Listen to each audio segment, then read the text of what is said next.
పార్లమెంట్లో బడ్జెట్కి సంబంధించిన ప్రస్తావనలో అక్కడ తెలంగాణ అప్పుల గురించి ఒక క్వశ్చన్ అడిగినప్పుడు తెలంగాణకి 4.33 వేల లక్షల కోట్ల అప్పు ఉంది అనేది కేంద్రం ప్రకటించింది. సో అందరూ అనుకున్నారు, అంటే మాటలలో విన్నాం కానీ లిఖితపూర్వకంగానే రాసిచ్చిండ్రు. నిజంగానే 4.33 వేల లక్షల కోట్ల అప్పు ఉంటే దేనికి ఖర్చు చేసిండ్రు, అసలు అవి ఎట్లా రీపే చేయబోతుంది? నేను ఇక్కడ తలకాయ లేనటువంటి ఒక ఎంపీ ఉన్నాడు. ఆ ఎంపీ పేరు ఉత్తమ్ కుమార్ రెడ్డి. ఆయన ప్రశ్న అడిగిండు పార్లమెంట్లో. ఏమని ప్రశ్న అడిగిండంటే, ఇప్పటి వరకు తెలంగాణ అప్పులు ఎంత అని. ఇప్పటి వరకు తెలంగాణ రాష్ట్ర అప్పులు, తెలంగాణ రాష్ట్రం వచ్చే నాటికి తెలంగాణ అప్పులు 70,000 కోట్లు. కార్పొరేషన్ పేరిట ఉన్నటువంటి అప్పు 1,36,000 కోట్లు.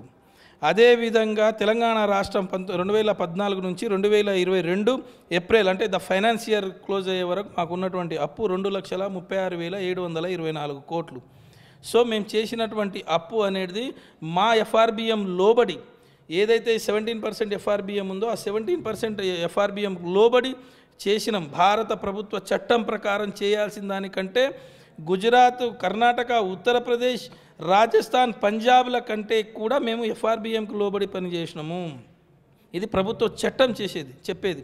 కానీ ఈ దేశ ప్రధాని, సమర్థ ప్రధాని అయినటువంటి నరేంద్ర మోదీ గారు 56% జీడిపిలో 56% అప్పు తీసుకురావడం అంటే మరి ఎఫ్ఆర్బిఎం దానికి లోబడి పనిచేయరా మీరు? 56% ఈ దేశంలో భారత ప్రధానులుగా చేసినటువంటి 14 మంది అప్పు చేసింది ఎంత అండి తెలుసా అండి మీకు? 50 లక్షల కోట్లు. ఈయన చేసింది ఎంత అండి? 100 లక్షల కోట్లు చేసిండు. 75 సంవత్సరాల భారత స్వతంత్రవనిలో అప్పు మొత్తం కూడా 50 లక్షల కోట్లు ఉంటే ఈ 8 ఏళ్లలో 100 లక్షల కోట్లు. నేను ఫర్ ఎగ్జాంపుల్ ఒక మాట చెప్తాను. జపాన్ తీసుకున్నాం.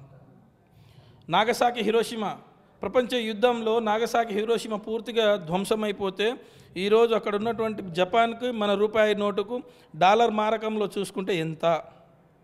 పోనీ అంత దూరం ఎందుకు పోతున్నాం? ఇంత దూరం మనకు ఏదైతే ఏషియన్ కంట్రీస్లో ఉన్నటువంటి మలేషియా కానీ, సింగపూర్ కానీ, ఇంకా వేరేవేవి తీసుకున్నా మారకపు విలువలు, నీ రూపాయి విలువ ఎక్కడ ఉంది?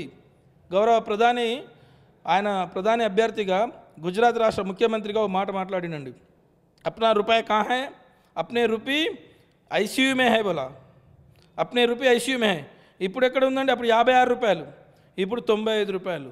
ఇప్పుడు ఐసీయూ నుంచి మార్చూరికి పోయింది. ఐసీయూ నుంచి మార్చూరికి పోయింది. దీని గురించి ఎవరు మాట్లాడాలి మరి?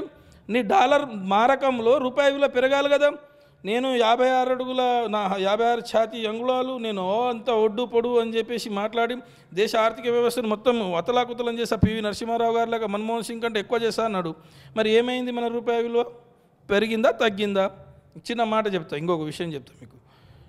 పెద్ద నోటు రద్దు మీకు అందరికీ తెలుసు. పెద్ద నోటు రద్దు అంటే 1000 పోయింది, సంతోషపడ్డాం. 2000 దాన్ని ఏమంటారు మరి? అది పెద్దదా చిన్నదా? పెద్ద నోటే కదా అది.